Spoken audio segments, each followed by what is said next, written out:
In these circumstances, some people will say to lie low and wait for things to pass, but to not push back publicly while the Supreme Court seems so compromised and corrupt.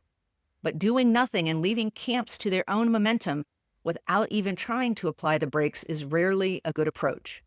As I wrote in my book, One Long Night, while court cases unfold and the system is choking on itself, there's still hope to limit the expansion of a concentration camp system.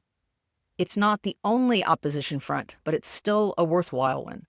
Trying to keep the system choking on its obvious cruelty and illegality can point out to the public exactly what's happening and the ways that it's wrong. It's sometimes the only hope to have a system that will do anything at all. To be honest, many times rulings will go against us.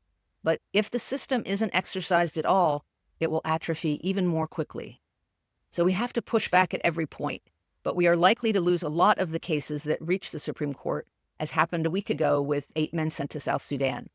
But the unjust rulings create a roadmap of errors and accountability for what needs to be undone or bulldozed to rebuild the country. Some things will actually be stopped through these kinds of efforts. Kilmar Abrego Garcia was brought back from El Salvador against the clear wishes of the president and his allies.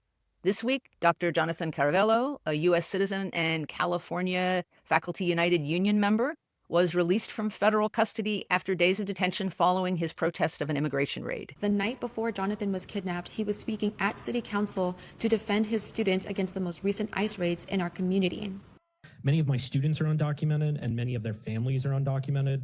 It's my responsibility to protect them, and so I've been patrolling the city streets, following armed, masked thugs trying to kidnap my neighbors. The Miami Herald was able to acquire a list of more than 700 detainees held at the Everglades concentration camp. There are successes, but it can all feel very far away and over the heads of everyday people. So keep in mind that smaller versions of these big fights play out every day, and those you can have real effects on. So do what you can to keep arbitrary detention from becoming legal.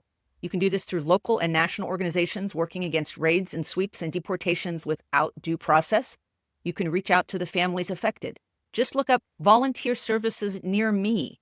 And in almost every part of the country, you will see a list of opportunities available and organizations you can reach out to. This is completely unprecedented. You look at the combination of the impacts that we have seen to our programming and also just the level of uncertainty that exists.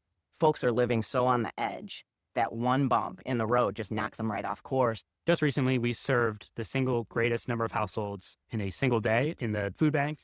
In addition, we served the greatest number of households in a single week.